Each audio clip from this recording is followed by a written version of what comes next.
NIOS का हर एक वो स्टूडेंट जिन्होंने NIOS बोर्ड में एग्ज़ाम दिया है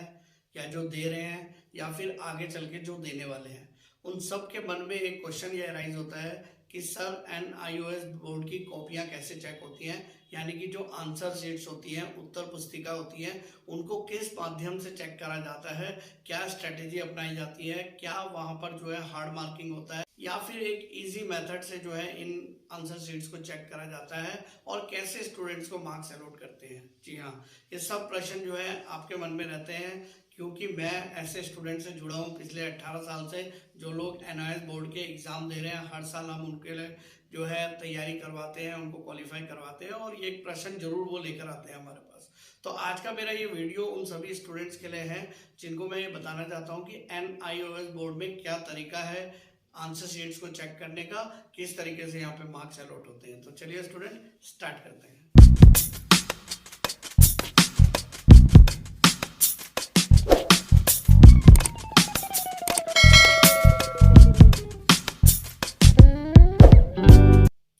नमस्कार दोस्तों, मैं हूं दीपक सिंह गुसाई, NIOS एक्सपर्ट। ये चैनल है आपका VCIC गुरुजी। हम लोग यहाँ पे बात कर रहे हैं NIOS बोर्ड की आंसर शीट की। देखिए स्टूडेंट, होता क्या है, सबसे पहले तो जैसे कि आपने देखा कि NIOS बोर्ड के चाहे पब्लिक एग्जाम है चाहे ऑन डिमांड एग्जाम्स हैं, उनको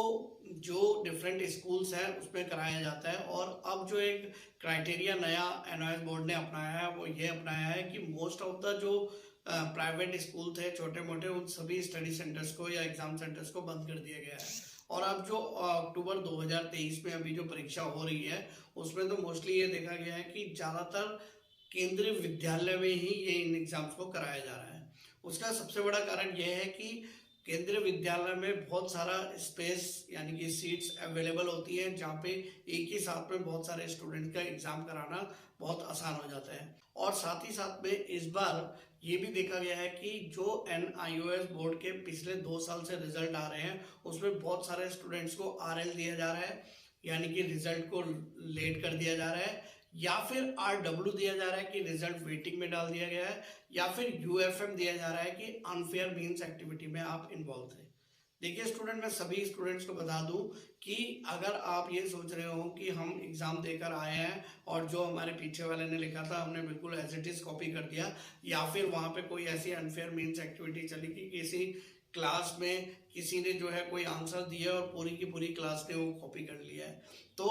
अब यहाँ पर प्रॉपरली जब टीचर चेक करता है और अगर टीचर को कोई भी कॉपी में ऐसा डुप्लीकेट आंसर्स मिलते हैं या बहुत सारे आंसर मैच कर रहे हैं या फिर किसी एक हॉल के बहुत सारे स्टूडेंट्स के एक ही आंसर को एक ही तरीके से लिखा गया है, तो ऐसे में वो टीचर्स के पास राइट होता है कि वो इसकी एक रिपोर्ट बनाकर रीजनल सेंटर के मैनेजर को थमाए और रीजनल सेंटर के मैनेजर फिर जो है इस रिपोर्ट्स को आगे NIOS के हेडक्वार्टर तक पहुंचाते हैं और जहां पर डिसीजन लेने के बाद उन स्टूडेंट्स के रिजल्ट में RW लगा दिया जाता है या फिर RL लगा दिया जाता है। अब हम लोग बात करते हैं कि जो एग्जाम देने के बाद आंसर शीट्स होती हैं वो किस तरीके से चेक होती है। तो सबसे पहले तो बताऊं, जो डिफरेंट एग्जाम सेंटर्स होते हैं वहां से कॉपियां बंडल बन के रीजनल सेंटर तक पहुंचती हैं और फिर रीजनल सेंटर्स इन कॉपियों के बंडल्स को अलग अलग एग्जाम सेंटर्स में या बोले तो अलग अलग स्टडी सेंटर्स में डिस्ट्रीब्यूट कर देते हैं चेकिंग के लिए according to the subject expert. जिस स्कूल में जिस सब्जेक्ट के एक्सपर्ट्स हैं मौजूद, उनको ये कॉपियां दे दी जाती है और उनसे ये कॉपियां चेक कराई जाती है। मोस्टली ये माना जाता है कि जो ओपन बोर्ड के स्टूडेंट्स होते हैं वो 2 ही कारण से ओपन बोर्ड में आए हैं। पहला कारण कि वो जो है एवरेज तरीके से अपने रेगुलर बोर्ड में पढ़ाई नहीं कर पाए और वो वहाँ पर पास नहीं हो पाए, इस कारण से वो यहाँ पर आए हैं। तो इसका मतलब ये माना जाता है कि ये स्टूडेंट मोस्टली जो है एवरेज परफॉर्मेंस से नीचे वाले स्टूडेंट होते हैं। और दूसरे या फिर जो है किसी कारणवश से कभी वो किसी रेगुलर स्कूल में पढ़ाई नहीं कर पाए, तो वो लोग भी यहाँ पर आते हैं। और जब जो स्टूडेंट रेगुलर गया ही नहीं है तो अल्टीमेटली वो भी एक तरीके से वीक स्टूडेंट ही होता है। तो कहीं ना कहीं पे टीचर का इस आंसर शीट को चेक करते वक्त एक नजरिया तो जरूर ये रहता है कि ये जो आंसर्स इन्होंने लिखे हैं ये फुल फ्लैश तरीके से सही नहीं हो सकते। क्यों? क्योंकि ये स्टूडेंट्स वीक हैं। लेकिन NIOS में ऐसा नहीं है। बहुत से बच्चे ऐसे हैं जो वीक होने के कारण या फिर पहले कभी पढ़ाई ना करने के कारण के बावजूद भी बहुत अच्छे तरीके से तैयारी करते हैं और बहुत अच्छे तरीके से अपने एग्जाम्स को अटेंड करते हैं, प्रॉपरली वहाँ पर आंसर लिखते हैं। लेकिन यहाँ पर टीचर जो है फिर भी हार्ड मार्किंग ना करते हुए, जिस तरीके से hard marking CBSE board, ICSE board या अदर बोर्ड्स में होती है, उस तरीके की हार्ड मार्किंग यहाँ पे नहीं करी जाती है। अगर देखा जाता है कि स्टूडेंट ने थोड़ा बहुत भी एफर्ट्स लगाया है, अपने तरीके से आंसर्स को लिखने की कोशिश करी है और अपने तरीके से न्यूमेरिकल को सॉल्व करने की कोशिश करी है, फॉर्मूला वहाँ पे दिया हुआ है, ग्राफ बनाए हुए हैं या फिर प्रॉपर तरीके से किसी एक्सपेरिमेंट को एक्सप्लेन किया हुआ है, तो वहाँ पर जरूर मार्क्स दे दिए जाते हैं। और फिर ये जो है टोटल आपके जो करे जाते हैं वो आपके टोटल TMA भी होते हैं, प्रैक्टिकल भी होते हैं और आपके जो है थ्योरी एग्जाम्स के मार्क्स भी होते हैं। वो बात अलग है कि जो क्लास 12 के स्टूडेंट्स हैं उनको थ्योरी में सेपरेटली पास होना पड़ता है और प्रैक्टिकल एग्जाम में सेपरेटली पास होना पड़ता है। लेकिन स्टूडेंट एज अ टीचर हम लोगों ने भी बोर्ड की कॉपीज चेक करी हुई है, तो मैं आपको अपने एक्सपीरियंस से बताऊं कि आपका मकसद ये नहीं होना चाहिए कि हर आंसर को लेंदी लिखा जाए या आपके नॉलेज के अकॉर्डिंग लिखा जाए। आप खुद सोचिए, अगर आप एक 2 मार्क्स का क्वेश्चन आया है और उस क्वेश्चन के बारे में आप बहुत सारी जानकारी रखते हैं और आप उठा के उसे 3 या 4 पेज में लिख देते हैं, तो इससे कोई भी बेनिफिट आपको नहीं मिलने वाला है, क्योंकि मैक्सिमम मार्क्स तो 2 ही है, 2 ही मार्क्स मिलेंगे। चाहे आप अपने इस पूरे वाक्य को 3 या 4 पेज में लिखिए या फिर 3 या 4 लाइन में मेन पॉइंट लिख के समाप्त करिए, तो भी आपको 2 ही मार्क्स मिलेंगे। तो सबसे पहले तो मैं आप लोगों को ये भी सजेशन देना चाहूँगा कि एग्जाम देने अगर जा रहे हैं तो पॉइंट टू पॉइंट आंसर लिखिए इंस्टेड ऑफ पैराग्राफ। पैराग्राफ में लिखने से अच्छा आप अगर पॉइंट टू पॉइंट लिखते हैं तो वहाँ पे टीचर्स को मार्क्स देने में ईजी हो जाता है। अपने एक्सपीरियंस से भी बता रहे हैं, हमने जब भी कॉपी चेक करने जाते थे हम देखते थे अगर कोई स्टूडेंट एक ऐसा है जिसका मेन ऑब्जेक्टिव ये रहा है कि उसने हर एक क्वेश्चन को अटेम्प्ट किया है, चाहे किसी में बहुत अच्छा लिखा है, किसी में कम अच्छा लिखा है और किसी में तो बिल्कुल गलत लिखा है, लेकिन उसने मेन ऑब्जेक्टिव ये रखा है कि ईच एंड एवरी क्वेश्चन उसने अटेम्प्ट किया है, तो ऐसे स्टूडेंट को जब चेक किया जाता है तो कहीं ना कहीं पे कुछ ना कुछ मार्क्स जरूर दे दिए जाते हैं और आगे बढ़ता चले जाते हैं। और जब लास्ट में एग्रीगेट होता है, टोटल होता है, तो वो स्टूडेंट एक अच्छे मार्क्स लेकर आ रहा होता है या फिर आराम से पास हो रहा होता है।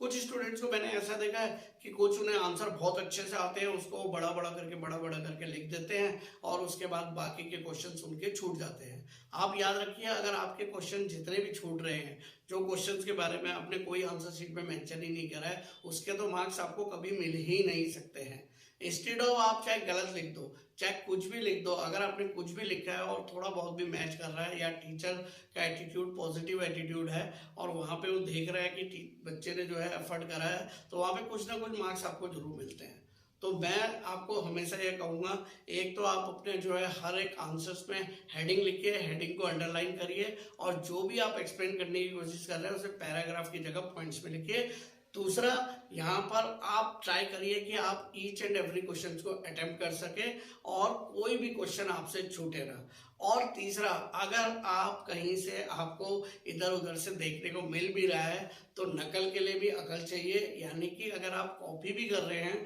तो बिल्कुल एज इट इज कॉपी मत करिए, नहीं तो आपकी कॉपी को भी UFM में डाल दिया जाता है।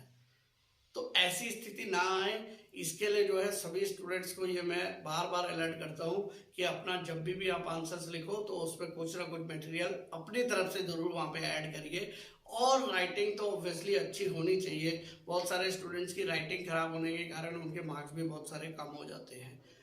फिर ये कॉपियां जब अलग अलग एग्जाम सेंटर्स में चेक हो जाती है तो इनकी एक समरी बनती है मार्क्स की, उन मार्क्स समरी को वापस जो है रीजनल सेंटर में भेज दिया जाता है और फिर रीजनल सेंटर इन मार्क्स को अपने कंप्यूटर में अपडेट करके इनको NIOS के हेडक्वार्टर भेज देते हैं और NIOS का हेडक्वार्टर वहाँ पे तैयार होता है प्रॉपर रिजल्ट। फिर ये देखा जाता है कौन स्टूडेंट पास हो रहा है, कौन जो है डिस्क्वालीफाई है, उसके अकॉर्डिंग जो है रिजल्ट बना के डिक्लेयर कर दिया जाता है। रिजल्ट आने के कुछ दिनों बाद डिजी लॉकर पर इसकी जो है मार्कशीट अवेलेबल हो जाती है और 15 से 20 दिन या 1 महीने में जो आपकी ओरिजिनल मार्कशीट है वो आपके स्टडी सेंटर्स में आ जाती है, वहां से आप इसको कलेक्ट कर सकते हैं। तो NIOS में कभी भी इस तरीके का कुछ मत करिए कि आप जो है ये सोचें कि हम कुछ भी नहीं लिखेंगे या कुछ भी गलत सलत लिखेंगे और मार्क्स मिल जाएंगे, तो इस तरीके से मार्क्स कभी भी नहीं मिल सकते हैं। तो ये थी आज की जानकारी, आप सबको देना चाहता था। अगर आपको अच्छा लगा हो तो जरूर लाइक करिएगा और इसी तरीके के वीडियोस में लेकर आता रहूँगा। तब तक के लिए बाय बाय, धन्यवाद, जय हिंद, जय भारत।